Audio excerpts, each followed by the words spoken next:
Allahu Akbar, Allahu Akbar, Allahu Akbar, Allahu Akbar, Allahu Akbar, Allahu Akbar, Allahu Akbar, Allahu Akbar kabira, walhamdulillahi katsira, wa subhanallahi bukratan wa asila. La ilaha illallah wa la na'budu illa iyyahu mukhlishina lahuddin. Walau karihal kafirun, walau karihal musyrikun, walau karihal murtaddun. La ilaha illallah wallahu akbar. Allahu akbar walillahil hamd. Alhamdulillahi rabbil alamin wal 'aqibatu lil muttaqin wala 'udwana illa 'alal zalimin.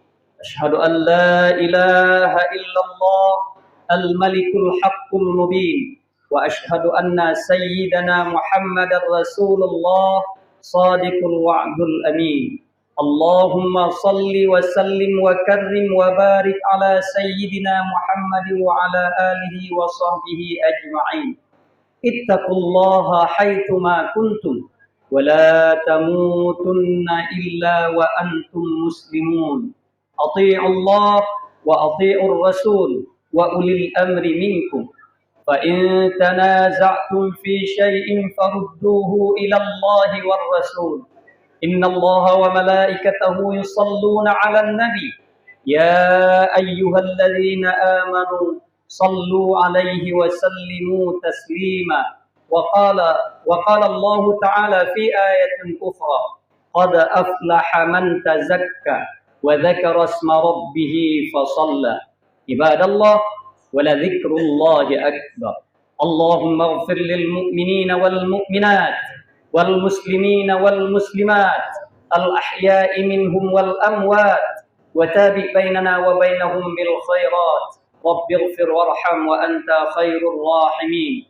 Allahumma sallimna min afatid dunya wa fitnatiha wa min fitnatil mahya wa mamati wa min fitnatil qabri wa min fitnati masihid dajjal. Rabbana atina fid dunya hasanah wa fil akhirati hasanatan wa qina adzabannar. Ibadallah, wa la dzikrullahi akbar. Alhamdulillah, pada hari yang berbahagia ini telah terselesaikan satu kesunahan bagi kita, di mana kita sudah melaksanakan salat Idul Fitri, yang setelah kita menjalani puasa selama 30 hari penuh untuk tahun ini, hari ini kita menjadi orang-orang yang fitrah, yang suci daripada segala dosa-dosa, yang digambarkan seperti anak yang baru terlahir ke dunia ini.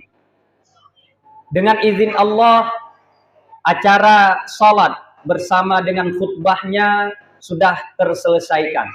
Sekarang kepada hadirin wal hadirat sidang jamaah Id rahimakumullah, mungkin saya tuntut sejenak sekitar 15 menit, karena yang menjadi kesunahan bagi kita untuk datang melaksanakan salat Id, bagi orang yang boleh ataupun tidak boleh, bagi orang-orang yang berhadas besar pun diperintahkan untuk hadir datang ke salat Id walaupun tidak bisa mengerjakannya.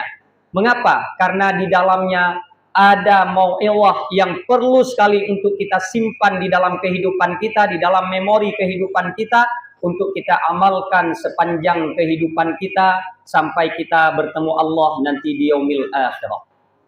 Hadirin sidang jamaah Id rahimakumullah, Allahu akbar, Allahu akbar, Allahu akbar, walillahil hamd. Pada hari yang berbahagia ini saya mungkin tidak mengucapkan penghormatan yang selengkapnya kepada per orang, tetapi seluruhnya kepada seluruh hadirin wal hadirat yang dirahmati Allah, yang saya hormati sebagai jamaah Id rahimakumullah. Pada hari ini kita sudah memasuki awal dari bulan Syawal. Artinya kita sudah kembali lagi sebelum Ramadan dahulu. Sebagaimana sebelum Ramadan kita beramal 1:1, paling-paling 1:10. Namun di bulan Ramadan 1:10, 10:70, 70:700, bahkan wa ana ajzibi, kata Allah. Ini keistimewaan.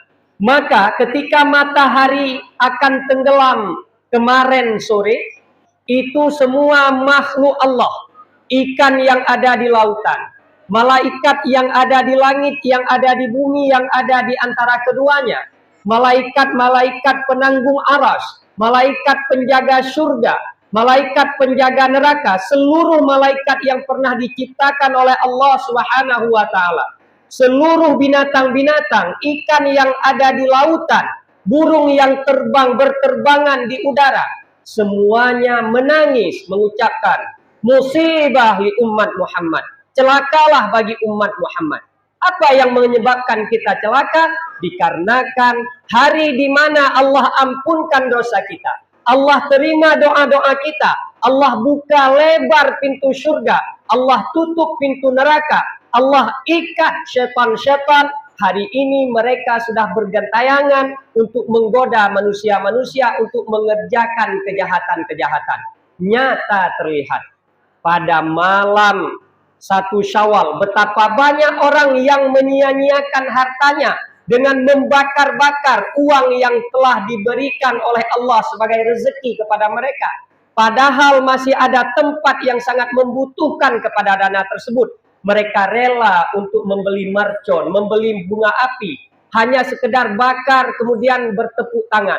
Padahal ini adalah ajakan-ajakan syaitan. Ini adalah ajakan-ajakan kemaksiatan yang tanpa kita sadari kita sudah tergolong kepada golongan orang yang mubadzir, yang membuang harta kita tanpa kita sadari. Walaupun nilainya mungkin kita hitung, Allah cuman 100.000, Allah cuman 50.000, Allah cuman 200.000. Tetapi mengapa ketika kita hadir ke masjid, ketika celengan masjid berjalan di depan kita, mengapa kita pilih uang yang paling kecil, yang 5 ribuan, yang 2 ribuan, yang 10 ribuan? Mengapa yang tidak kita bakar, yang kita bakar tadi cuman hanya kita katakan hanya 200.000 saja, hanya 100.000 saja? Padahal itu sudah kita sia-siakan.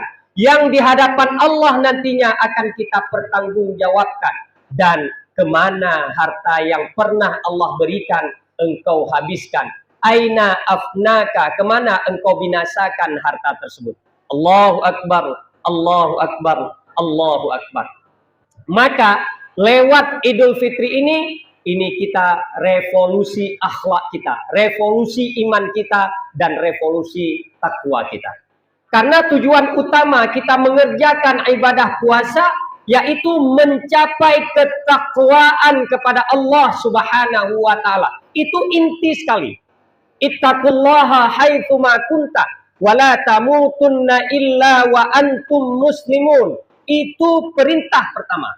Bertakwalah kamu. Takwa itu apa? Oleh Imam Al-Bukhari menyampaikan di dalam kitab haditsnya, takwa itu di mana kita tidak pernah melupakan Allah, di mana kita tidak bermaksiat kepada Allah, di mana kita selalu mensyukuri nikmat Allah dan tidak pernah kufur. Itulah makna takwa sebenarnya kepada kita. Jadi manakala kita mengkufuri nikmat Allah, tidak mensyukuri nikmat Allah, mempergunakan nikmat-nikmat yang diberikan oleh Allah kepada jalan yang tidak diridhai atau ke jalan-jalan yang dimurkai oleh Allah, itu salah satu daripada sifat mungkar kita kepada Allah atau kufur. Walaupun bukan kafir, tapi kufur nikmat daripada Allah Subhanahu wa taala. Inti daripada kita puasa menuju takwa. Takwa itu takut kepada Allah, takut kepada yang maha segala-galanya, takut untuk bermaksiat, takut untuk mengerjakan hal-hal yang dilarang oleh Allah, takut untuk meninggalkan perintah-perintah Allah, takut untuk tidak bersyukur kepada Allah, takut untuk melupakan Allah, takut Sehingga setiap waktu yang telah diberikan oleh Allah kepada kita, kita tidak bisa mempergunakannya. Maka kehidupan di dunia ini Allah jadikan 3 perbandingan.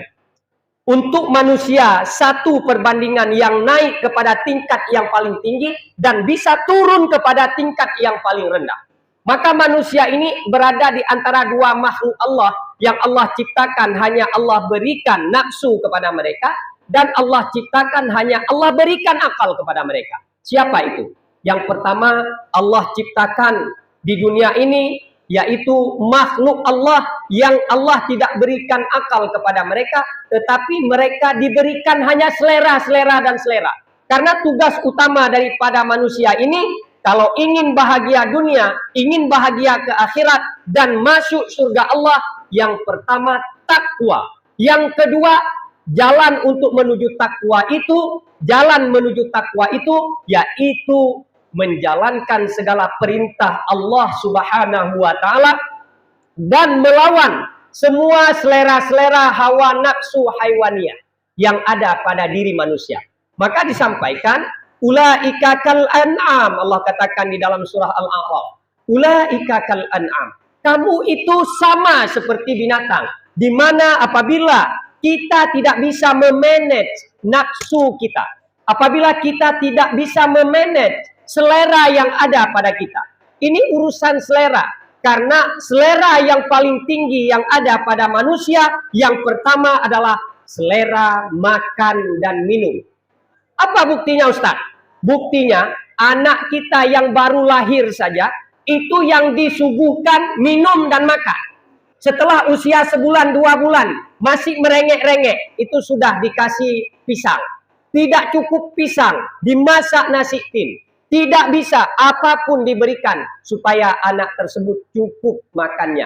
Itu selera yang paling utama. Itulah selera yang harus kita lawan. Allah perintahkan ketika diperintahkan puasa kepada kita, ketika Allah memerintahkan puasa kepada kita, yang pertama diperintahkan menahan makan dan menahan minum. Artinya menahan haus dan menahan lapar kepada kita. Kemudian baru menahan nafsu syahwat haiwaniyah, yang mereka setiap harinya, setiap saatnya tidak kenal waktu tanpa ada pernikahan sah, langsung mereka melakukan hubungan syahwat haiwaniyahnya. Kita dilarang oleh Allah. Inilah selera-selera yang disuruh, yang diperintahkan oleh Allah untuk kita lawan. Untuk apa? Tujuannya menuju kepada takwa. Apa penyebabnya? Apa salah satu penyebab sehingga Nabi Adam dikeluarkan daripada surga? Seandainya Nabi Adam tidak menurutkan selera itu, mungkin kita semua sudah terlahir di dalam surga. Namun hari ini, karena kita sudah dikeluarkan dari surga, Nabi Adam sudah dikeluarkan dari surga, maka hari ini kita untuk kembali ke tempat itu berat tantangannya. Berat sekali tantangannya. Tantangan-tantangan yang harus kita hadapi dalam sepanjang kehidupan kita. Maka Allah tetapkan kepada kita hal-hal yang bermanfaat bagi kita untuk menuju alam akhirat. Untuk menuju surga Allah yang disediakan oleh Allah. Dipastikan bagi orang-orang yang sudah selesai melaksanakan puasanya, jaminan surga sudah ada daripada Allah. Tidak ada daripada siyam al-mabrur, puasa yang makbrur, puasa yang makbul, illal jannah, kecuali hanya surga yang diberikan oleh Allah, dan surga yang lebih istimewa daripada surga-surga yang lain bagi orang-orang yang berpuasa. Allah sediakan pintunya dengan nama Babur Rayyan atau Ar-Rayyan. Itulah nama pintu di mana orang-orang akan dimasukkan Allah ke dalam surganya. Kemudian manusia ini bisa naik derajatnya kepada tingkat para malaikat. Karena mengapa? Malaikat itu hanya satu tugasnya. Apapun yang ditugaskan oleh Allah, mereka tidak pernah berpindah dari tugas itu. Ada malaikat yang diciptakan oleh Allah dari awal diciptakan sampai nanti akhirat. Sampai dunia ini dihancurkan, sampai semuanya dihancurkan, mereka dibinasakan oleh Allah, tugasnya hanya satu saja. Apa? Bertasbih misalnya. maka mereka tidak pernah la ya'sunallaha ma amarahum. Mereka tidak pernah bermaksiat kepada Allah. Inilah iman-iman yang datar atau stabil, tidak pernah turun, tidak pernah naik. Namun manusia ini ada orang yang imannya itu sampai ke paling puncak. Siapa dia itu? Para nabi-nabi, para rasul-rasul. Kemudian ada yang meningkatnya tidak drastis, sedikit seperti aulia-aulia Allah. Namun ada manusia yang hari ini kadang-kadang imannya meningkat sedikit, besok menurun lagi. Siapa itu? Yang meningkat yaitu orang-orang yang taat dan orang-orang yang menurun imannya karena maksiat. Maka itu ada pada diri manusia. Karena manusia ini diciptakan oleh Allah terdiri daripada dua unsur. Unsur nafsu dan unsur akal. Maka unsur nafsu dan unsur akal ini yang perlu kita manage hari ini. Utamakanlah akal di dalam menjalani kehidupan ini. Allahu Akbar, Allahu Akbar, Allahu Akbar. Allah Subhanahu wa taala menyampaikan di dalam surat An-Nazi'at, di mana Allah menyatakan siapapun yang sanggup mengatasi hawa nafsunya maka balasannya surga. Fa innahu hiya jannatal ma'wa. Kepada mereka Allah sediakan surga yang indah. Mengapa? Karena mereka sanggup mengatasi hawa nafsunya, seleranya. Karena hari ini orang-orang yang ingin melaksanakan amal ibadah baik itu biasanya karena tulil amalnya, karena panjang cita-citanya, sehingga tertunda-tertunda. Ketika orang mengajak, ayo kita berbuat baik, apa yang kamu sampaikan itu sebenarnya sudah oke, saya sesuai sekali dengan pikiran saya. Tapi untuk hari ini saya belum dulu. Tidak, mengapa? Nanti biar saya tua dulu saya bertobat. Ketika tua, ketika kaki sudah tidak sanggup melangkah lagi, baru teringat, seandainya aku diberikan kekuatan oleh Allah, aku akan berjamaah untuk apa lagi? Karena penyesalan itu pasti datangnya setelah sesuatu yang ada pada kita hilang. Nikmat sehat baru bisa kita rasakan ketika kita diberikan sakit oleh Allah Subhanahu wa taala. Nikmat kaya baru bisa kita rasakan ketika kita diberikan miskin oleh Allah. Seandainya aku masih kaya, ini tiang masjid ini tidak mau kuberikan hak untuk orang lain, biar aku sendiri yang akan membangunnya. Masjid ini kurang besar, aku tambah. Tanahnya kurang besar, aku bebaskan tanah. Kapan? Waktu sudah tidak ada uang lagi. Waktu tinggal uang 2.000 rupiah di kantong, baru teringat untuk membebaskan lahan orang yang harga semeternya 5 juta. Tapi waktu ada uang, jangankan semeter, sesenti pun tidak keluar. Mengapa? Karena manusia baru teringat kepada sesuatu yang dia perlukan itu ketika hilang. Maka puasa itu membentuk diri manusia kepada bahwasanya dia tahu dirinya. Dianya orang kelaparan, saudaranya banyak yang kelaparan. Puasa membentuk jiwa manusia, peduli sosial kepada sesama. Inilah syafaat atau syariat Allah yang diturunkan kepada kita sehingga kita tahu manfaat-manfaat di dalam kehidupan ini. Dan hawa nafsu ini jangan pernah diturutkan, karena sesuatu yang menuruti hawa nafsu itu jalan menuju kepada neraka, dan apabila kita melawan hawa nafsu itu jalan menuju surga. Apapun, karena nafsu itu mengajak kita kepada yang senang dengan pikiran kita, yang senang dengan jiwa kita di dalam bermaksiat kepada Allah. Sementara sesuatu yang tidak berselera nafsu itu jalan menuju surga. Contohnya, misalnya kita duduk sesaat, niat iktikaf, nawaitul iktikaf, dari awal kita datang ke masjid ini sudah niat duduk, niat beriktikaf.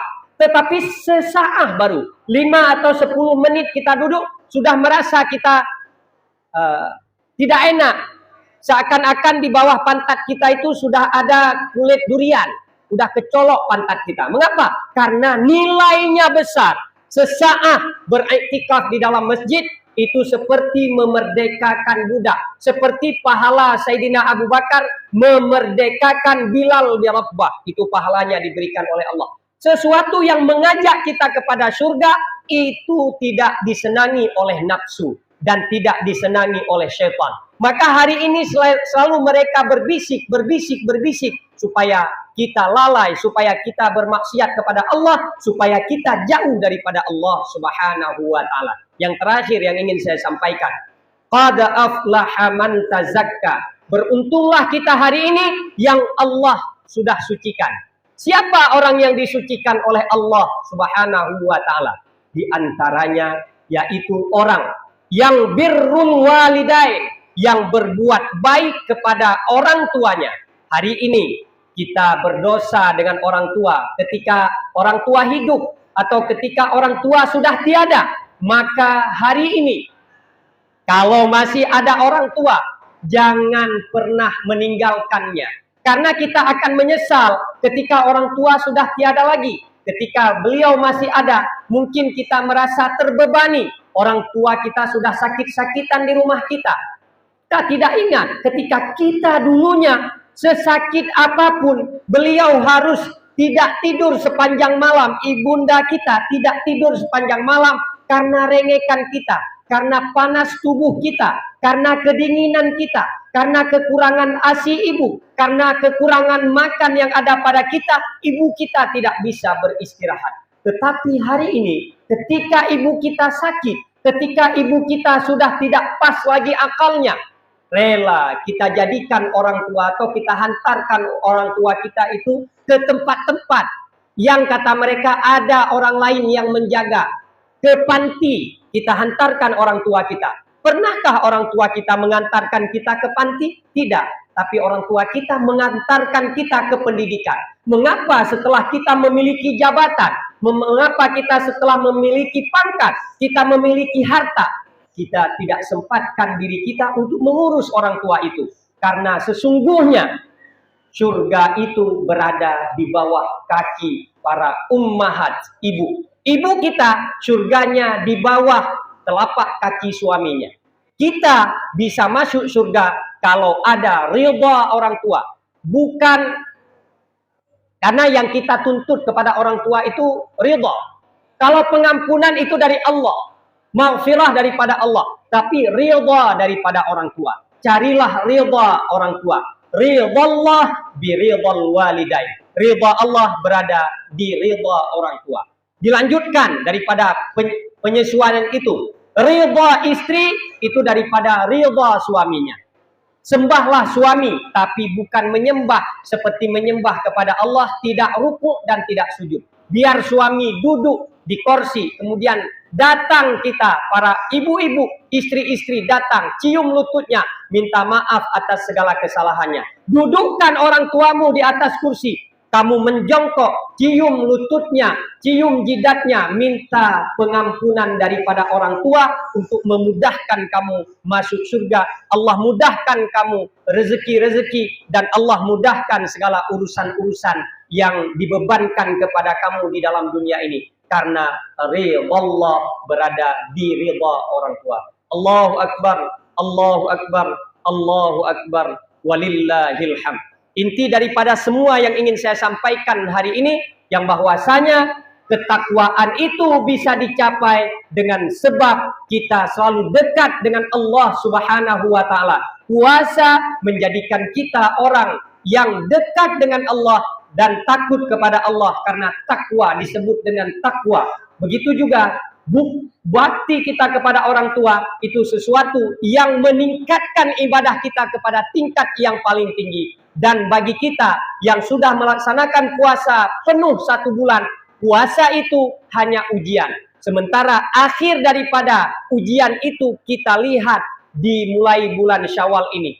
Di mana kita di bulan Ramadan sanggup untuk menahan selera. Bagaimana ketika hari ini sudah di bulan Syawal? Sanggupkah kita menahan selera itu? Untuk makan, untuk minum, untuk berhubungan, untuk menahan selera, ngomong, bicara yang tidak penting. Dan ini sudah mulai nanti dimanapun, kemanapun kita datang.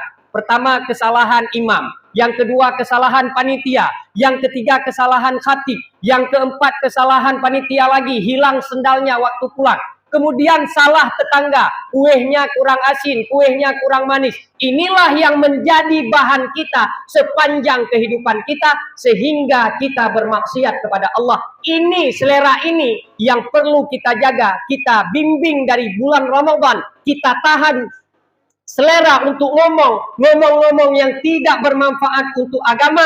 Mulai hari ini itu kita praktekkan sebagaimana kita praktekkan di bulan Ramadan sampai berakhir daripada tahun ini sampai ke tahun yang akan datang, itu menjadi pengkafarah atau penghapus dosa. Hadis Rasulullah menyatakan Ramadan baina Ramadan, antara dua Ramadan itu mukaffarah lil dzunub, mengkafarahkan atau menghapuskan bagi dosa-dosa selama orang tidak mengerjakan kabair, dosa besar. Selama kita tidak mengerjakan dosa besar, seluruh dosa-dosa yang pernah kita kerjakan berbentuk dosa-dosa kecil, dari mulai Syawal ini sampai ke bulan Sya'ban ke depan Allah ampunkan apabila kita tidak mengerjakan dosa besar. Maka salah satu dosa yang paling mudah dan paling besar itu hukumnya dosa besar, yaitu mengupat, menggosip, dan mencari-cari kesalahan orang lain. Nah, hari ini lewat puasa, lewat kita menahan diri di bulan Ramadan, menahan mata, menahan mulut, menahan telinga, menahan perut daripada makan berlebihan, menahan tangan daripada mengerjakan yang tidak diperintahkan oleh Allah, menahan kaki untuk tidak datang ke tempat-tempat yang dilarang oleh Allah, dan menahan hati daripada tidak amarah dan lain-lainnya, dengki, iri, dan sebagainya.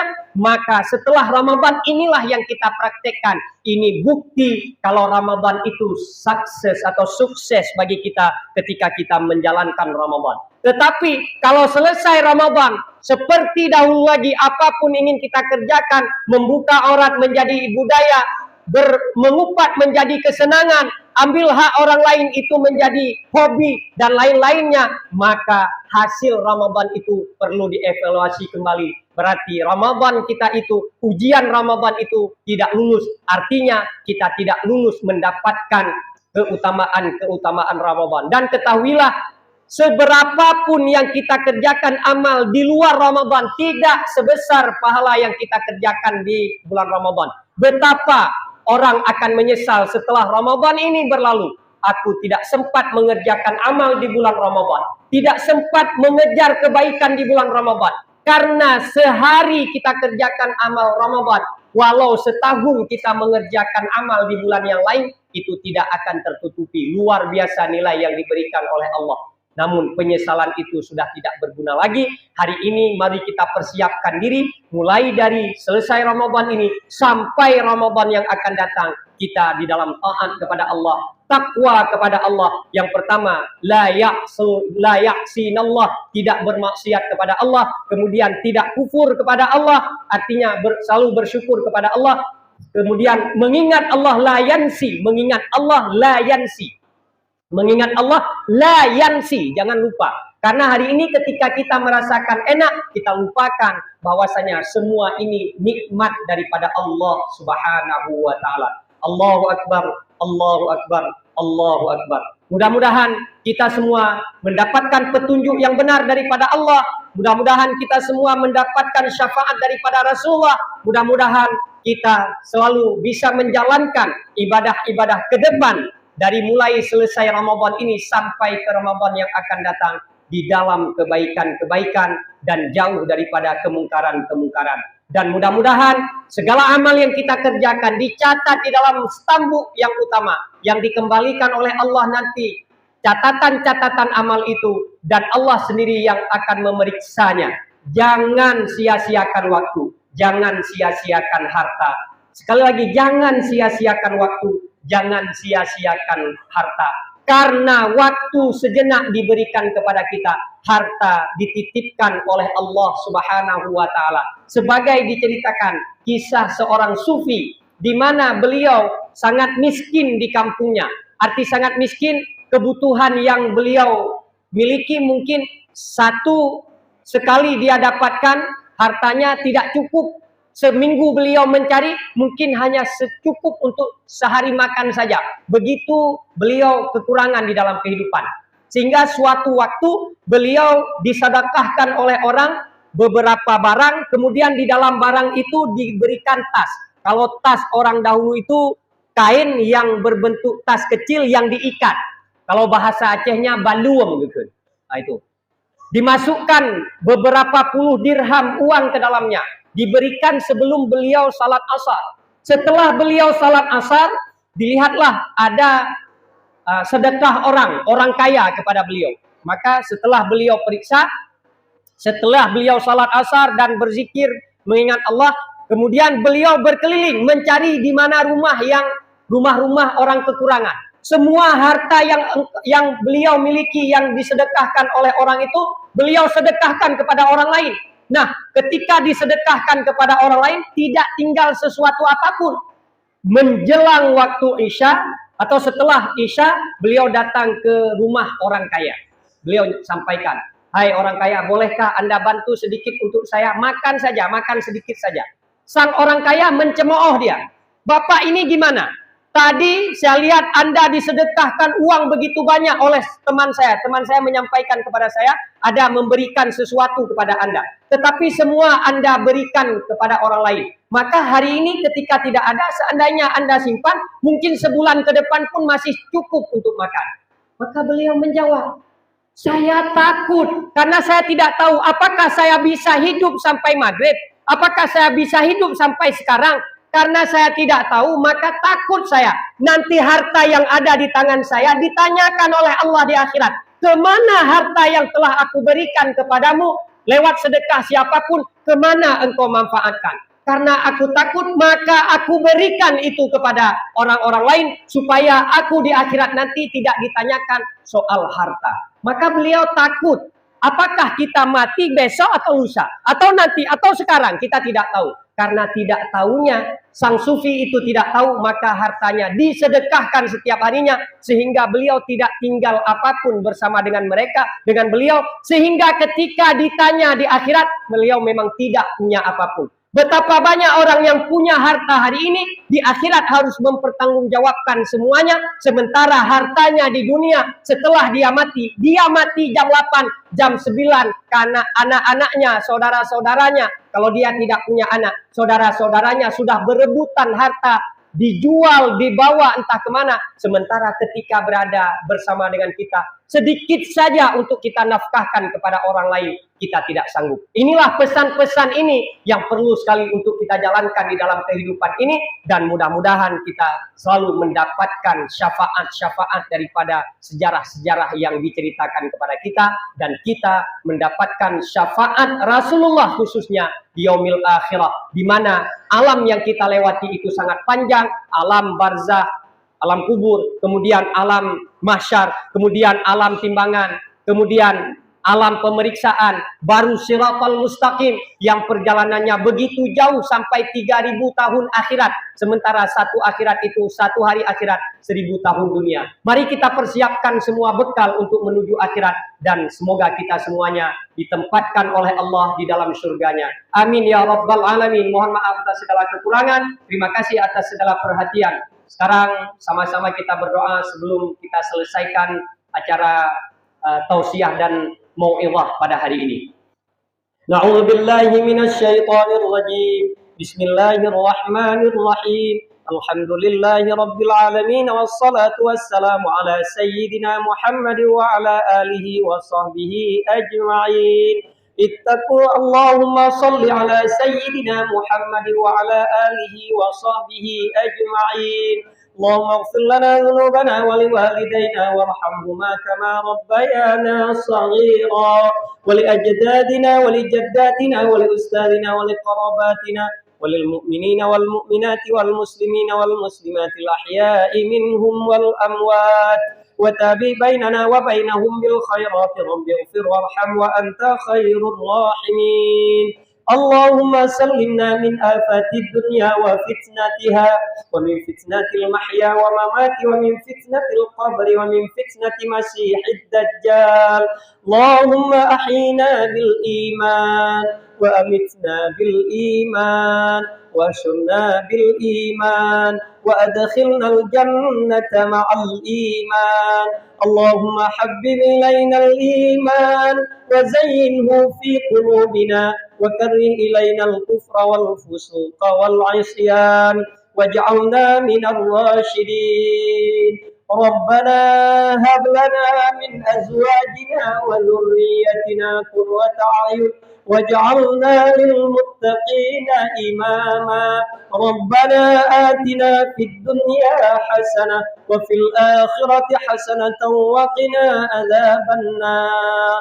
اللهم انصر ومن نصر الدين وأهلك أعداءنا وأعداء الدين واهزم من خذل الدين وأهلك الكفرة واليهوديين واجعلهم يا الله كعصف مأكول كما قولك في القرآن الكريم. اللهم انصر إخواننا المسلمين في فلسطين وفي كل مكان. ربنا آتنا في الدنيا حسنة وفي الآخرة حسنة وقنا عذاب النار. وصلى الله على خير خلقه سيدنا ومولانا محمد وعلى آله وصحبه وبارك وسلم تسليما كثيرا والحمد لله رب العالمين. Mohon maaf atas segala kekurangan. Terima kasih atas segala perhatian. Hadanallahu wa iyyakum ajma'in. Wassalamualaikum warahmatullahi wabarakatuh.